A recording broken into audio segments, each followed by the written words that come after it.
Good morning students, welcome back to career Mantra. आइए एक बार फिर से हम शुरू कर रहे हैं इंग्लिश और अपनी सीरीज थर्ड को लेकर के हम लोग आ रहे हैं। कुछ इश्यूज के चलते वीडियो नहीं बन पा रहे हैं रेगुलर, लेकिन आई थिंक कि फ्रॉम मंडे हम लोग रेगुलर हो जाएंगे। नेक्स्ट, आज हमने आपके लिटरेचर से रेनबो पार्ट 2 से कुछ क्वेश्चन लेकर के मैंने आया है जो आपके एग्जाम के लिए मोस्ट इम्पोर्टेंट होने वाले हैं। इस सारे चीज को आप समझने की कोशिश करोगे और हम आज लगभग जो भी क्वेश्चन बता रहे हैं ये या तो कहीं ना कहीं एग्जाम में पूछे हुए क्वेश्चन है या कहीं ना कहीं आपके चैप्टर के बहुत ही इंपॉर्टेंट क्वेश्चन होने वाले हैं। ठीक है, तो चलिए आज हम शुरू करते हैं। जैसे आप जानते हो ये हम लोग का सीरीज थर्ड है और इस सीरीज थर्ड में मैं लिटरेचर के कुछ क्वेश्चन लेकर के आया हूँ, जिसमें हम लोग का सबसे फर्स्ट जो चैप्टर है Indian civilisation and culture. First जो अपना चैप्टर है इंडियन सिविलाइजेशन एंड कल्चर, और आप लोग को जैसे पता है कि इंडियन सिविलाइजेशन एंड कल्चर जो चैप्टर है वो महात्मा गांधी के द्वारा लिखा गया एक एसे है। ठीक है, यह एक एसे है, याद रखना। और उसमें महात्मा गांधी ने बेसिकली किन सारी बातों पे चर्चा की है उसी को हम लोग को जानना है। थोड़ा सा ऑनलाइनर हम लोग पढ़ रहे हैं जो एग्जाम के लिए मोस्ट इंपॉर्टेंट बातें कही है महात्मा गांधी ने। आइए तो हम शुरू करते हैं सबसे फर्स्ट में। जैसे आप देखोगे सबसे first, simple living and high thinking is best of Indian civilisation. Mahatma Gandhi ने कहा है कि हमारे भारतीय सभ्यता ही एक ऐसी सभ्यता है जहां के लोग सिंपल लिविंग और हाई थिंकिंग रखते हैं। ठीक है ना। Next, ferrous. फेरोस फेरोस जो है ना were the ruler of ancient Egypt. बेटा इजिप्ट के जो प्राचीन शासक थे ना उनको हम लोग क्या बोलते थे? फेरोस। फेरोस बोला जाता था। तो यहाँ क्वेश्चन दो तरीके से पूछता है कि फेरोस कहाँ के रूलर थे, तो इजिप्ट के, या इजिप्ट के रूलरों को क्या बोला जाता है, तो फेरोस। ठीक है ना। Next, Gibbon is associated with Italy. Gibbon कहां से संबंधित थे? इटली के इतिहासकारों को गिब्बन बोला गया। ठीक है, इटली के इतिहासकारों को गिब्बन बोला गया। नेक्स्ट, हमारा जो क्वेश्चन है आप देखोगे, civilisation is the state of development of a people. बेटा ये क्वेश्चन में खुद आपको ध्यान से समझना है कि अगर हमारे सिविलाइजेशन का डेवलपमेंट होगा, अगर हमारी सभ्यता बढ़ेगी, उससे किसका डेवलपमेंट होगा? पीपल का ही डेवलपमेंट होगा। कई बार आंसर में एनिमल दे देता है, बर्ड्स दे देता है, तो सिविलाइजेशन के डेवलप होने से एनिमल्स और बर्ड्स की डेवलपमेंट नहीं होगी, लोगों का ही डेवलपमेंट होगा, है ना। तो ये एक अंडरस्टूड क्वेश्चन है। नेक्स्ट में हम बात करते हैं, our forefather didn't invent machine because.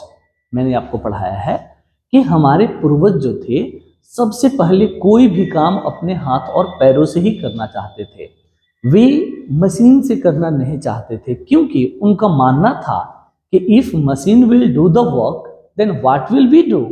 यदि मशीन ही काम करेगा तो हम लोग क्या करेंगे? हम लोग तो मशीन का गुलाम बन जाएंगे, है ना।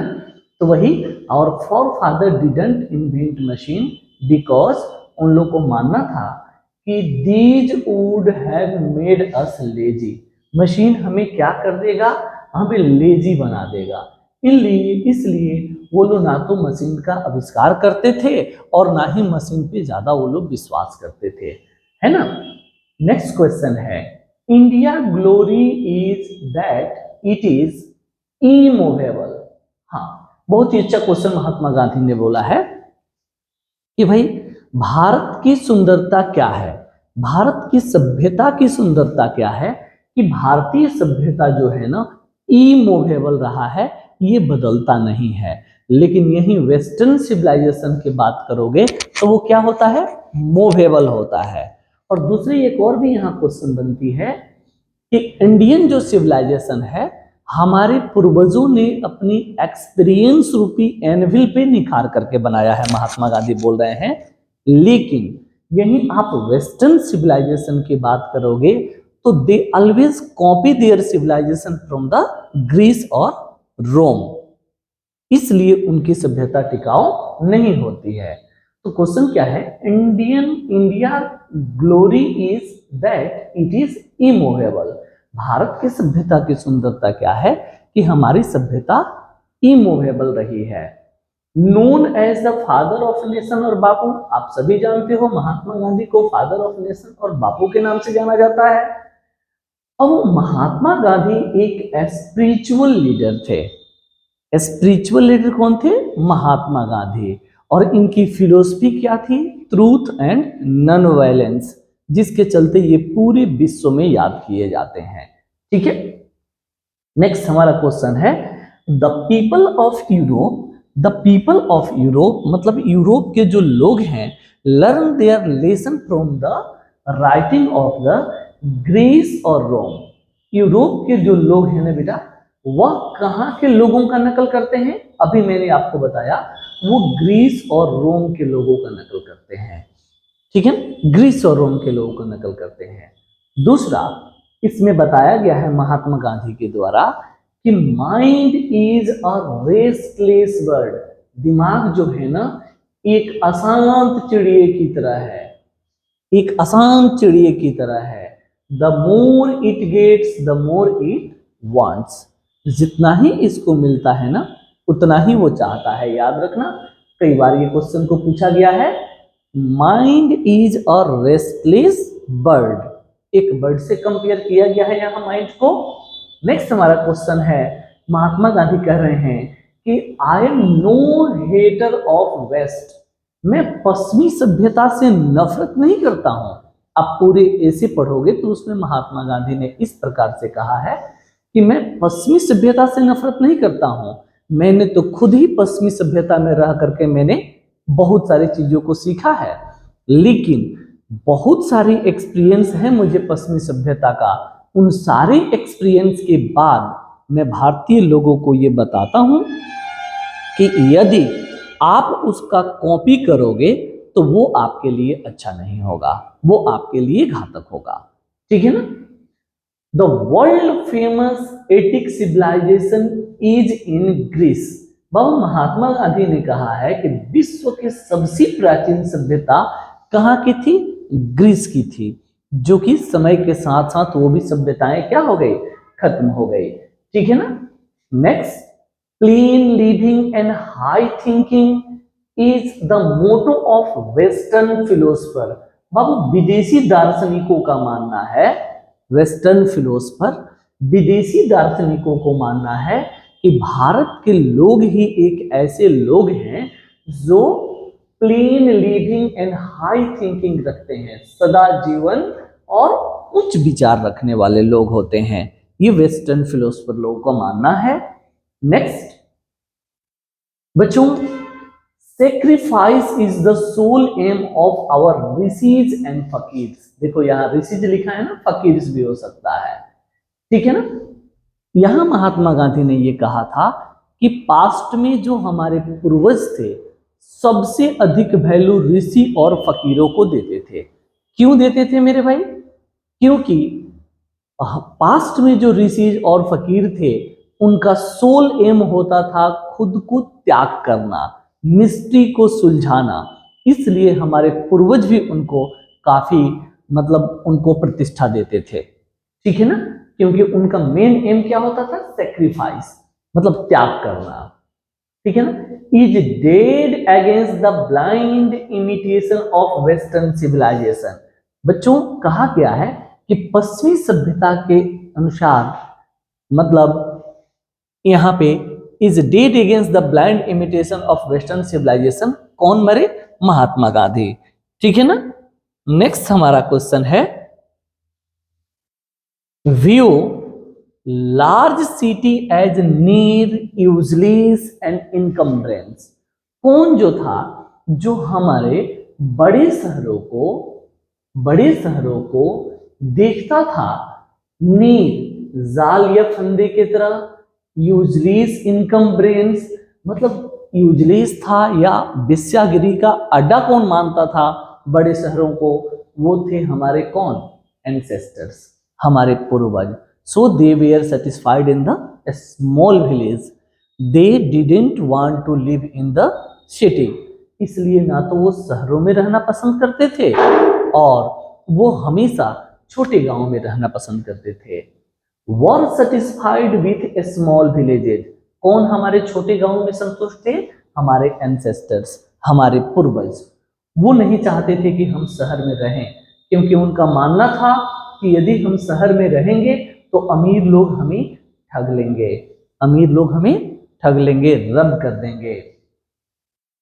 प्रीफर्स स्पिरिचुअलिज्म टू मेटेरियलिज्म, बाबू किसने बाबू नैतिकतावाद को ज्यादा तवज्जो दिया है, तो महात्मा गांधी ने, क्योंकि भारत के लोग स्पिरिचुअलिज्म को ज्यादा वैल्यू देते हैं, ये महात्मा गांधी ने कहा है।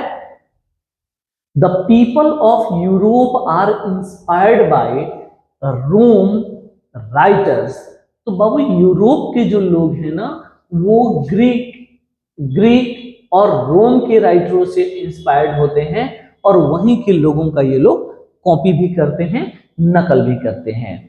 ठीक है मेरे भाई। नेक्स्ट में क्वेश्चन आप देखो, wealth and luxury do not make a man happy, मतलब आरामदायक यदि जिंदगी बना लोगे तो आपको वो मैन को वो क्या करेगा, खुश कर देगा, इसकी कोई गारंटी नहीं है। मतलब richness and poorness is not the cause of happiness और सॉरो, इन्होंने कहा है। नेक्स्ट क्वेश्चन है हमारा, आप देखोगे अब हमारा अगला जो चैप्टर है भारत इज माय होम का। चलिए, भारत इज माय होम जो हमारा सेकंड चैप्टर है, यह एक स्पीच है, और इस स्पीच को डॉक्टर जाकिर हुसैन ने डिलीवर किया था when he was elected as the third president of India, okay, as well as he was the first Muslim president of India, okay। तो जाकिर हुसैन ने जब भारत के थर्ड प्रेसिडेंट के रूप में शपथ लिया तो उन्होंने क्या कहा, उसमें मुख्य बातें क्या हुई है, इस पे हम बात करेंगे।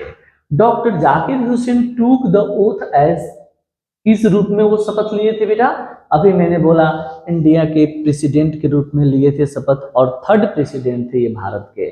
Doctor Zakir Hussain deliver his speech in 1967, हाँ बिल्कुल 1967 में ही उन्हें प्रेसिडेंट चुना गया था, उसी वक्त इन्होंने ये स्पीच दिया था।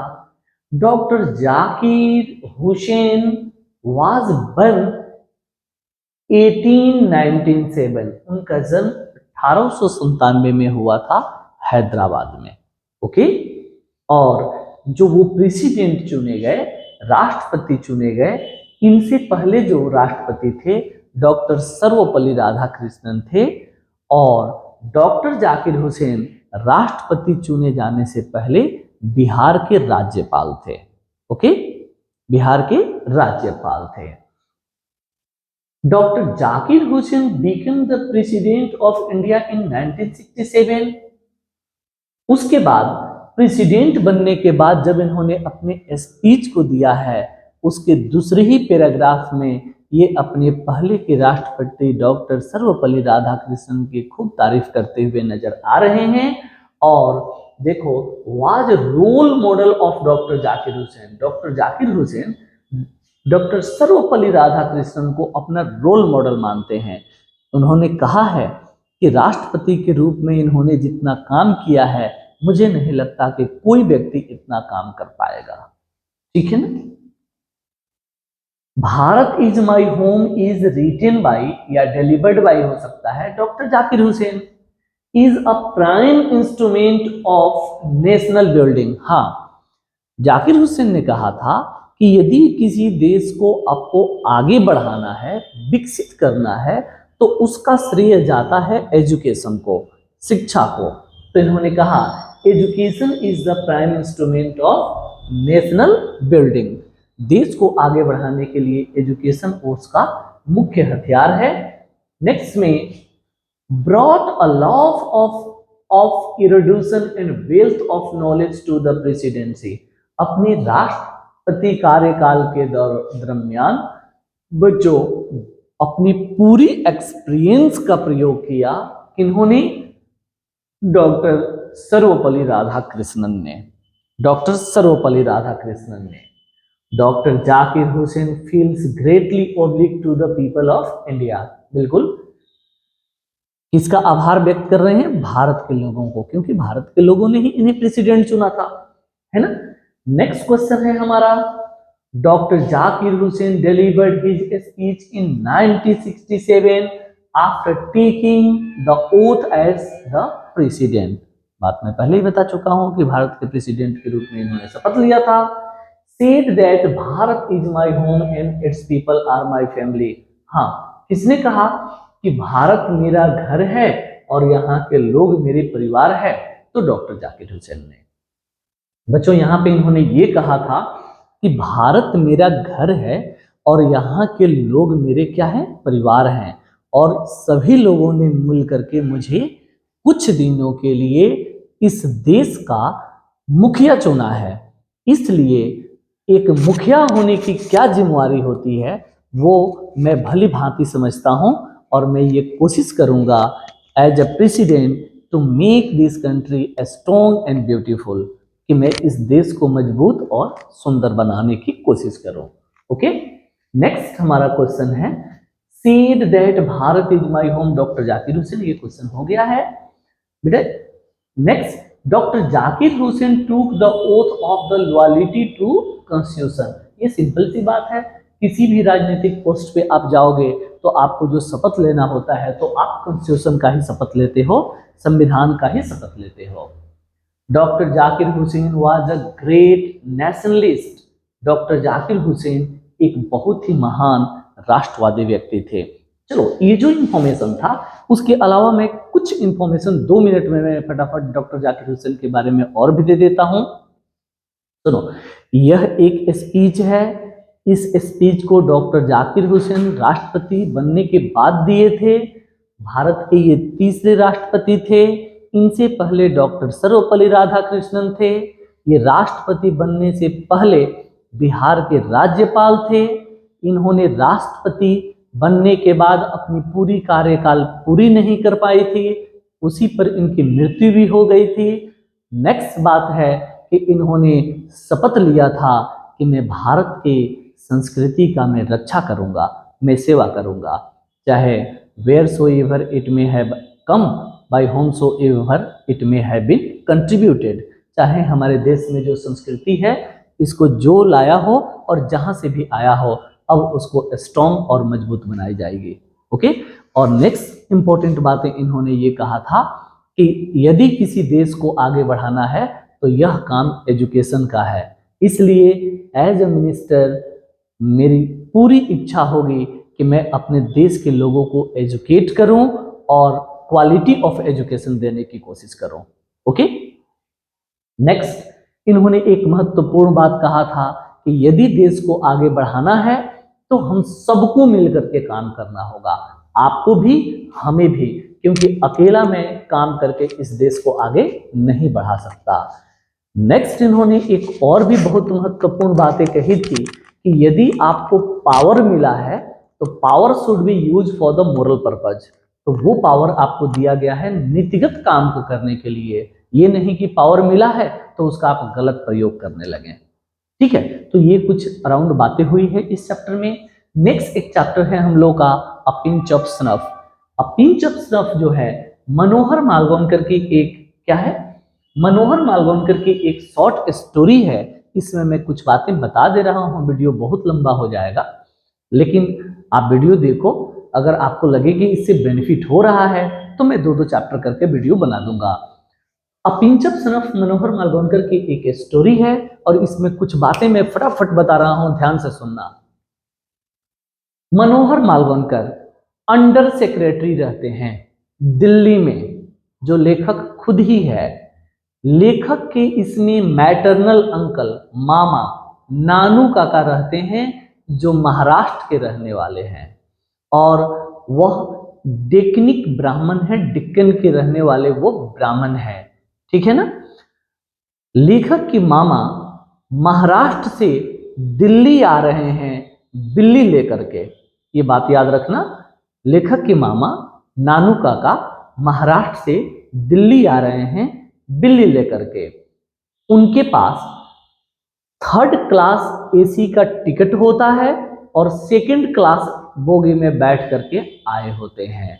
उसके बाद उल्टे में टीटी को डांटते हैं कि मुझे कितनी परेशानी हो गई, और बाद में जब टीटी इनको छोड़ देता है तो लेखक से कहते हैं वाह बड़ी शानदार आदमी था ना जी। उसके बाद बच्चों सामान किस चीज में लेकर के आ रहे थे वो दिल्ली बास्केट में।